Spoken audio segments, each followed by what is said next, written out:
All right, guys, it's time for the Next Level Guy Show, a men's interview, interest, and improvement-focused podcast featuring interviews with the greats from all industries to help you better your life. Each week, a new episode features an interview with one of the greats, covering all aspects of their story, from life hacks to tips and protocols that have allowed them to live life on the next level. We then highlight concrete action steps that you can use to improve your life.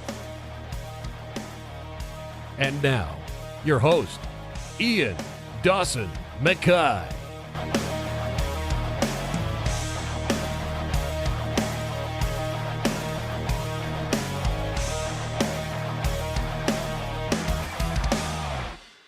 Today's guest is Bobby Holland Hanton. Bobby is a stuntman who's completed some of the most iconic stunt work in a long list of some of my most favourite films. He's known for his work in Inception, Avengers Endgame and Skyfall. His recent stunning work for Chris Hemsworth in Netflix Extraction was a prime reason that Chris now uses Bobby for all his stunt work, and they work exclusively together. Bobby started his career as a gymnast and climbed through the ranks to compete as a national squad member and national gold medalist for Great Britain. Bobby retired from gymnastics at 17 and turned his attention to football, becoming a semi-professional footballer for Fareham Town FC at the young age of 19. With his huge appetite for performing unabated, he started to perform in live-action shows, pantomimes, various TV shows, and worldwide modelling campaigns and commercials for major brands. Bobby then trained in all the disciplines needed to achieve the goal of becoming a stuntman, which took the best part of 4 years training full-time. This meant qualifying in skills such as kickboxing, swimming, 10-metre high diving, gymnastics, trampolining and scuba diving. Since then, Bobby's performed in 44 full-feature movies that will be on your most loved list alongside a who's who of A-list actors. We discuss his story, how he overcame fear, similarities he sees in the top performers he works with, his training regime, working on a film set, and so much more. And now, let's get to the interview. So I'm delighted for you to come onto the show. Really excited for you to, I've watched Extraction. It's an absolutely great film. But for people who are maybe not aware of your name, you've worked on a sort of who's who of films. Can you just give a little background of who you are and why you're so well known? Yes, so my name is Bobby Holland Hanton, and obviously I'm a stuntman, and I've been a stunt artist now for the best part of 13 years. My first job was stunt doubling for James Bond in Quantum of Solace at 23. And I kind of, these last 13 years have flown by, and, including jobs, stunt doubling for Batman, Christian Bale in The Dark Knight Rises, which was Chris Nolan's last Batman movie, and Christian's. I've stunt doubled for Channing Tatum, Ryan Reynolds, Captain America in Avengers Age of Ultron, Jake Gyllenhaal in Prince of Persia, and obviously I'm contracted to Chris Hemsworth, so I've been stunt doubling for Chris now for the best part of 9 years. We think we've done 12 movies together. So I'm in his contract, and, the Thor and Avengers franchise and basically the Marvel world has been a massive part of my life for the past 10 years. And Henry Cavill did a small amount for him in the last Mission Impossible. So yes, I've been very busy, and, it's been great to be that busy, and I'm sure, as the success of Extraction on Netflix, the biggest Netflix movie of all time now. So yeah, it's been pretty busy. I literally just had back surgery in March 2019, so just over a year ago. And it's amazing when you watch the stunts you do in that. It certainly doesn't look like you've lost a step. But could you give a quick example of like what an average day would be like for somebody on a set? Because do you have to do the stunts over and over again? Do you have a ritual to make sure that can you go into how you sort of overcome the fear of doing the stunts, how you prep for them, how much involvement you would have in how the stunts are set up?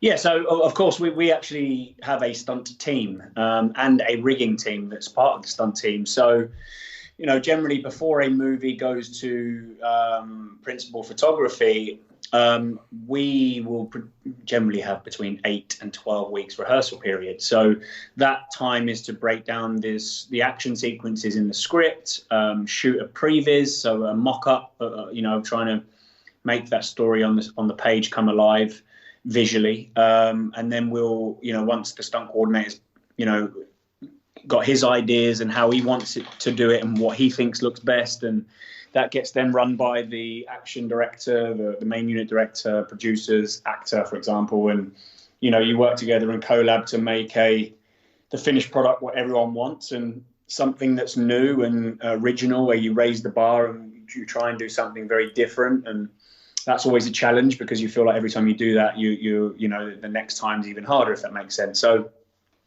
yeah, I mean, I'd be lying if I said I wasn't fearful sometimes of certain stunts, but that fear, very quickly turns into an adrenaline rush, and that then turns into focus and, okay, we're going to do this, let's go. And as long as it's safe, and we spend a lot of time rehearsing and making sure that everything is as safe as it possibly can be. I mean, for us, that's paramount. That's the main thing that we need to focus on. And if it takes us time to do that, then so be it, because we start in small increments and start from the bottom and move up, as gradual as need be, and to keep it as safe as possible, because, unfortunately, the industry we are in is very dangerous, and it can become fatal in some cases. And I've certainly got friends that work in the industry that will never walk again. So it's something not to be, you've got to take it very seriously, and then you need a well accomplished and well,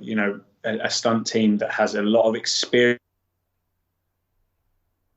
Days under their belt, and they've done these stunts and they've rehearsed them and they've rigged them, and it's about working with the top teams but also the safest teams. So it's an amalgamation of working together to get the shots that you need and get something original. So it's very time consuming, but it's something that needs to be done to keep things safe.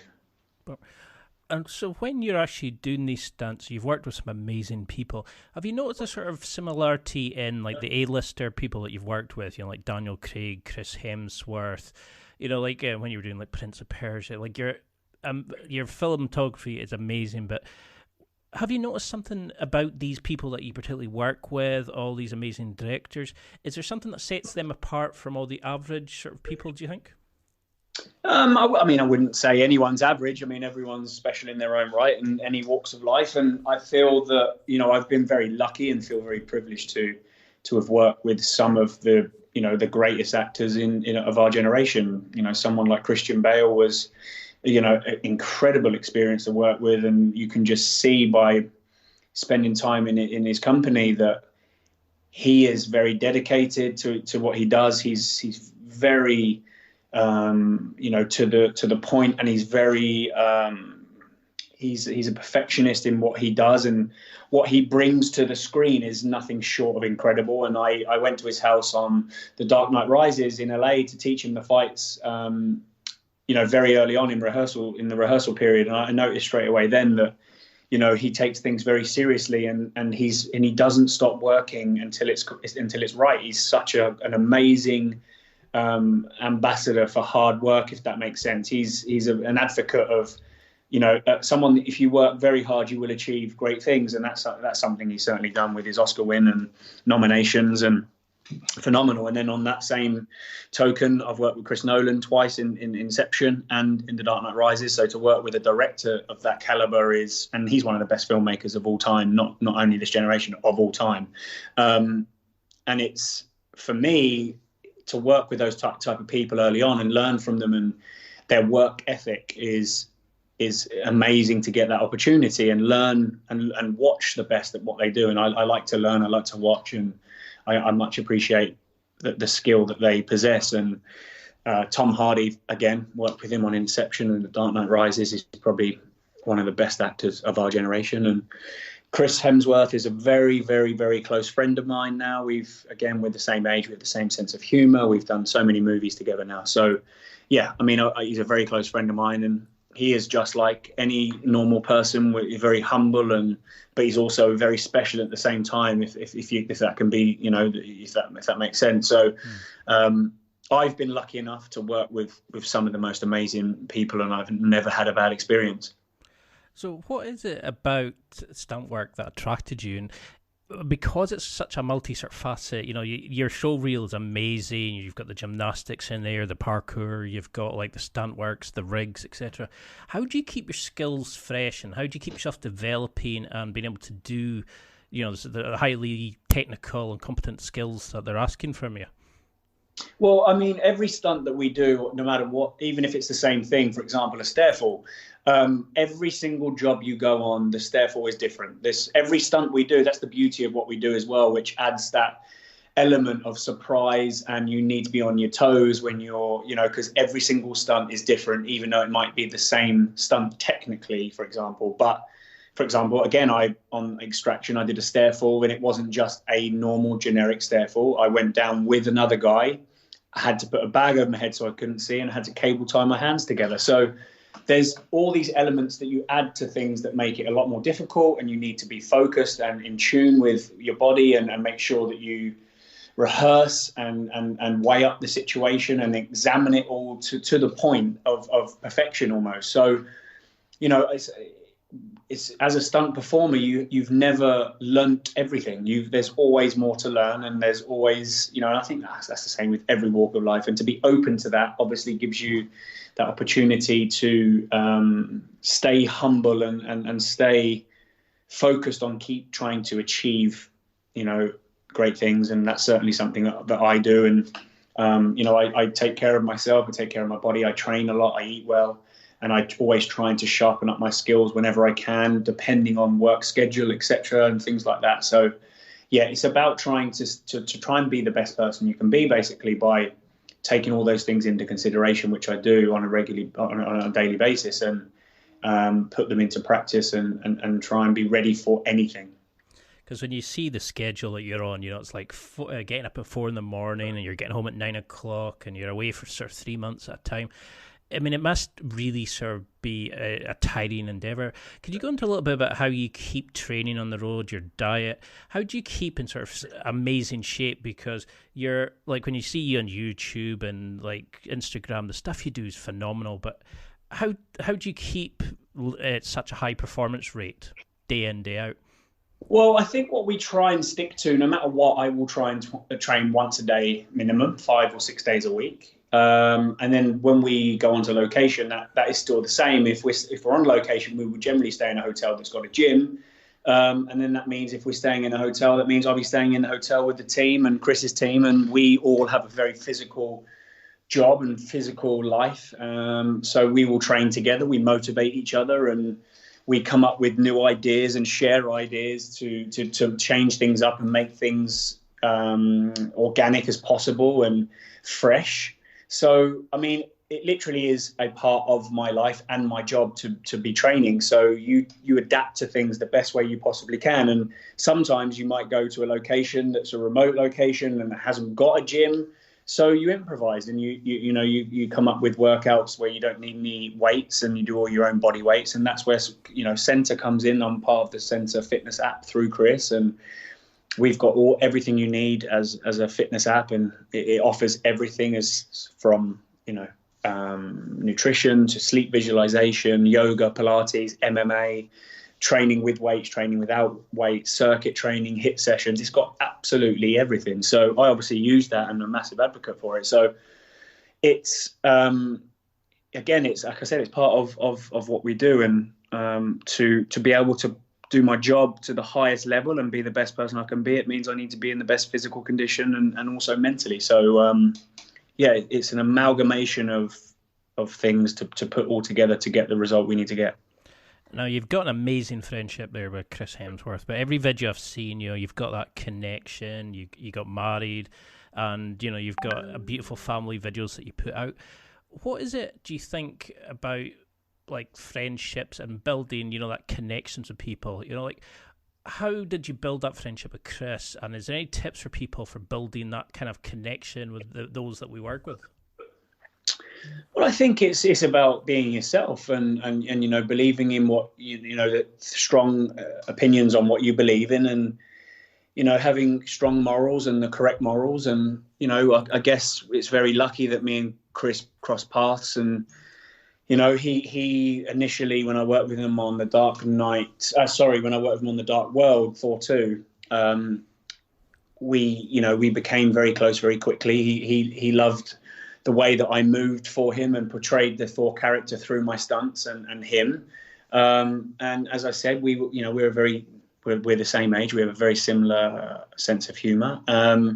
And you spend a lot of time together, working together in that kind of capacity, at that kind of level, because, you know, we're having to train every day together. We're having to rehearse. We're, you know, that person and I and vice versa, we put a lot of trust in each other. He puts a lot of trust in me to make sure I keep him safe as possible. And I know him now inside out, and I know what he wants to do, what he doesn't want to do, what he doesn't feel safe doing. And that's kind of a relationship that we've developed over the years that takes, you know, a huge amount of trust, especially if we're doing something so dangerous. So,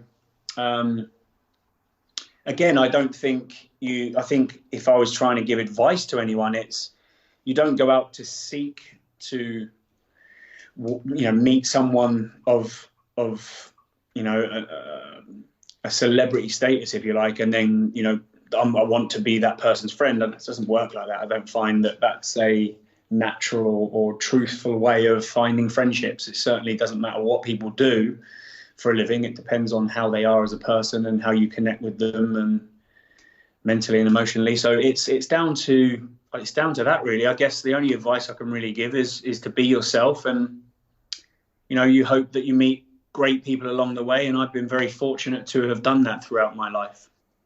It's time for a quick break. There are millions of potential products to buy, so how do you know which ones are worth your hard-earned money? Simple. You go to nextlevelguy.com/affiliates and explore those that will transform and improve your life. You'll find deals, listener exclusives, and special offers with some great companies. Recommendations are 100% honest and only on items Ian has tried or believes in. The companies showcased will make you a better man in all areas of your life. Simply go to nextlevelguy.com/affiliates and level up. So what's your opinion then on things like CGI and stuff? How has that sort of affected the roles that you do? I mean, I know you're probably sick of talking about like all these sort of special effects and the Marvel films and stuff like that, but do you think that there's always going to be that love of the action scene, the stunts in these sort of films? Yeah, I mean, I think we work very well together, CG and stunts, because you always need that human physical element in any action movie, whether it's something that you're breaking down fights, you're coming up with rehearsals, you're coming up with concepts. It really, I don't feel that we're, you know, being pushed out by CGI. I think we work well together, and CGI has its place, and we certainly do. And together, you can create something quite magical and amazing by working together, you know. So, I mean, just the technology behind the CGI is getting obviously a lot better, and you start to see some much more real life, incredible work that they do. So, you know, complete hats off to them. But I feel the same in the stunt industry. I think the level is getting better. We are pushing the bar, and we create some incredible stuff, as you can see, which Sam also was obviously spearheading that on, you know, Extraction, and obviously Chris himself. So yeah, it's about trying to, you know, sit in a room and bash your heads together and get the best ideas possible, and throw ideas out there and rehearse them and see what you can make. But I mean, CGI is our friend, I think. And sort of when you're going through, you know, the kind of stunt work and stuff, is there a sort of a way that you switch yourself on before the day? You know, do you have a set ritual in the morning? Like, do you meditate? Or, you know, is there a way, like, you know, some people would tap the wrist 3 times before they go into the zone or stuff like that. Is there a way that you can kind of, you know, control your fear and calm yourself ready before you go and do like a fall down the stairs or something? Or does it just tend to become part, you know, you're just something you do it so often it becomes just part of your normal day?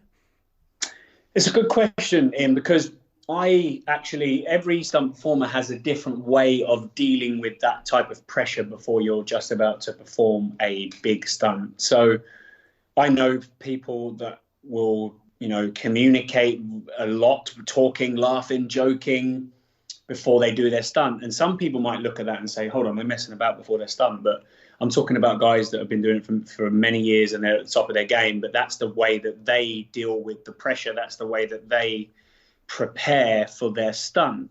you also have a lot of other people that will walk through it over and over again and break it down and go through it in their head, close their eyes and keep going over in their head. What I tend to do and what I've done, I think, and I've adopted this way of thinking and doing things when it's something that needs a lot of focus and concentration, if it's going to be something dangerous or risky. I think I've adopted that from gymnastics. I mean, I was a gymnast from the age of 4, and I competed. I stopped competing with Great Britain when I was 17. So I feel that I would go into my own little zone. I'd be very quiet. I kind of move and pace up and down, not pace up and down, but kind of, really focusing. I kind of go into, like you said, go into my own little zone, look at the floor and then sometimes go through it in my head while my eyes are open. And I take it as, for me, I bring myself out of the moment, and that all that matters is that stunt. I don't really talk to people, communicate. Obviously I communicate on a safety level and make sure it's all good to go. And once we know it's good, then I'll go off on my own and I'll get ready to do that. And that's how I deal with it. And it's worked for me to date. It's something, as I said again, it's something that I think I've done from a young age, and it's installed in me now, if you like. And is the sort of romance and the love of film still there, or do you get to a point where you're watching like a blockbuster and it kind of ruins the magic of a film because you understand it, the setup, how things are done, or you can see the transition between the A-lister to the stunt team, or you can see the CGI? Do movies still hold that love for you? Yeah, I mean, listen, absolutely. I'm a huge fan, film buff. I love movies. I always have before I even got into stunts. I love actors and performances and the way that you can see different directors' styles and, the way that the film's made, the cinematography. I'm a huge fan of that. And that just makes me feel even more blessed that I'm a massive fan of it anyway, and I get to work on those shows on a regular basis and have done for many years, and touch wood, it may continue. So I can really appreciate the craft and the profession. But I will say, when I watch a film that I've worked on, the first time I watch it, I can't really watch it for the film. I watch it for the stunts, my performance, and the team's performance, and pick out what I could have done better, what I think looks great, what didn't, blah blah blah. And then that makes it quite difficult to watch the film, because I'll be like, and that'll play on my mind if I felt like I could have done better, which I always can, and I always feel I can. So, but the second time round and the third time round I watch a film that I've worked on, I forget that and I watch it for what it is, and then I can appreciate even more how good the film may be. But when I watch a film that I'm not involved in, then absolutely I'm completely, drawn into that film and drawn into performances. And, off the top of my head, just recently, I obviously watched The Joker with Joaquin Phoenix, and instantly became one of my top 5 films of all time, and top 5 performances, if not definitely in the top 3 performances. And Todd Phillips was phenomenal. The film was phenomenal. Everything about the film was absolutely flawless. And if you're a film buff and you like movies and performances, that is something that a lot of people will agree with me on that. It's incredible performance by Joaquin Phoenix. And yeah, I mean, again, I appreciate that skill and that craft. Because that's something my site used to be about, was, I used to love films, so I'd imagine myself in a certain role, how things could have been done differently, how we could have been better in that situation. Has there been films like that have inspired you when you were younger? Where did this love of films come from? I think growing up as a kid, I think I had I don't think I was, from a young age, I don't think I had a passion for it. I think I was just like any other kid that loved movies, and Teenage Mutant Ninja Turtles, the movie that came out, and Enter the Dragon, Bruce Lee, Commando, Arnold Schwarzenegger, and Conan the Barbarian, and Van Damme in his films, Kickboxer, and Cyborg, and those type of films. Growing up, I think I was intrigued by it, and I liked the action and stuff like that. I don't think I really developed a real passion for film until I got to probably about 15, 16, and then I then took a huge liking to performances and movies and how they're made, and that kind of passion has only grown stronger and developed more. And then I got into the industry, and it's obviously developed more and more and more. And then to get to work with these idols of mine that I've mentioned already, some of the names, and it's kind of, you pinch yourself sometimes and think, holy shit, I am actually working on these movies and have a contribution to these movies, sometimes quite a big contribution if it's a huge action movie. And, you know, standing side by side with someone like Christopher Nolan and taking notes from him and him saying well done, and, you know, it's a pinch yourself moment for sure. And so how has your life changed now since you've become married, you know, that you've got the daughter? How are things sort of looking for you? Would you be happy if she wanted to enter into that kind of world? Or, you know, what advice would you give to anybody else looking to enter into stunt work, film work, that sort of thing? Well, I mean, I think things happen for a reason. And I feel that I've always been motivated to be the best person I can be. So I will spend as much time as I possibly can, you know, looking at new things, trying new things, training and trying to hone the skills. And I think when I had my back surgery after extraction in 2019, I had the surgery and I knew that I was going to be out for at least 6 to 8 months minimum. You know, I had my L4, L5, S1 discs removed, my spine stretched, my facet joints removed, and I've got 2 titanium discs now and 6 screws, 3 either side.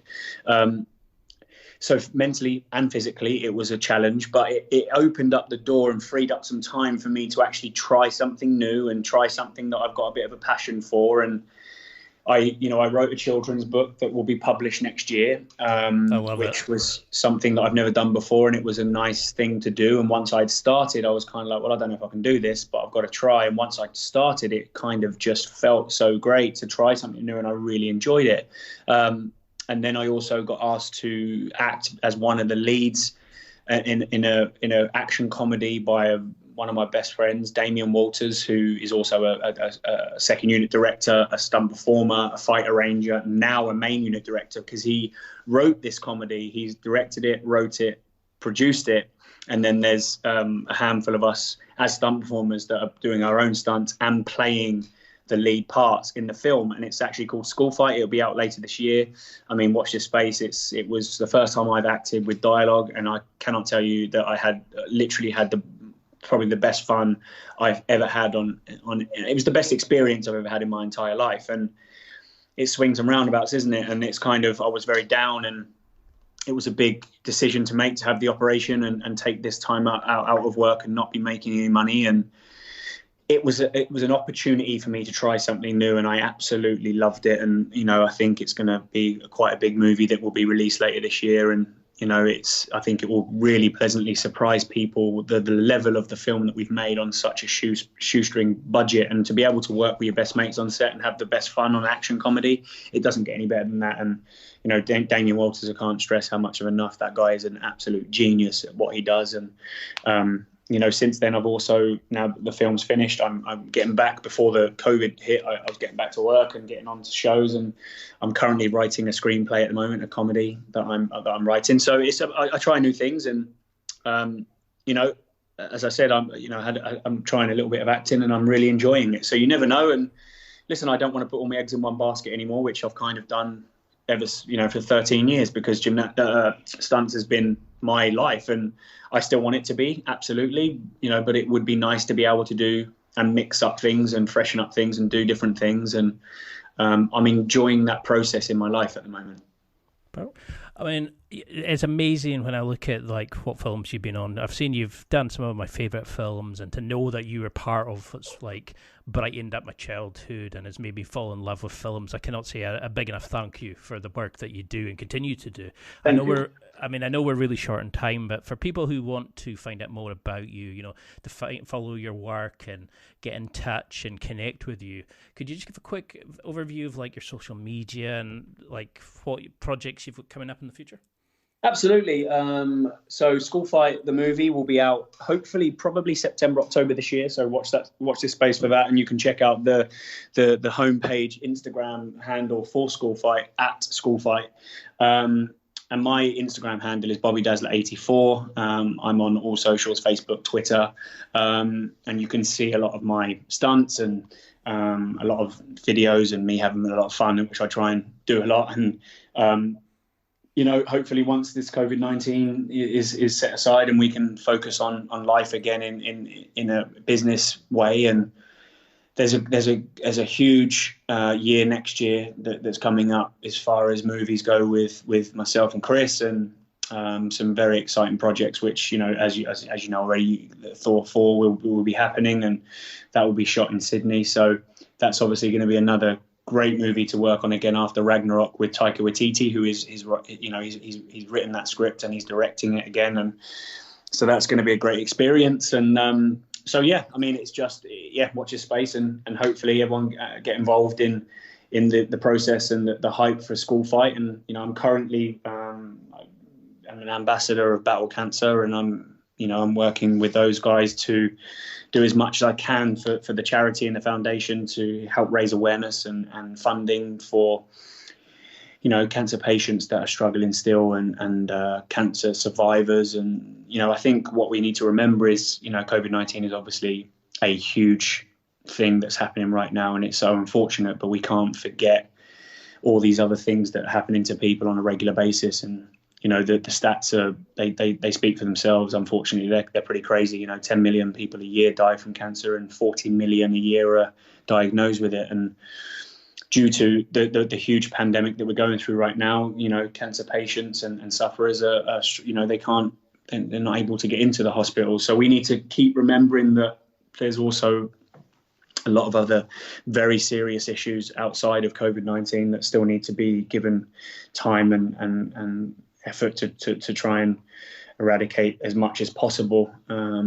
And that's what we're trying to do with the foundation, Battle Cancer. So you can check out Battle Cancer at battle.cancer on Instagram and www.battlecancer.com. And we've got some fundraisers coming up. We've got some very, very exciting stuff coming out this weekend, that will kickstart that again and get the awareness that we need to keep working hard to be there for people that need it.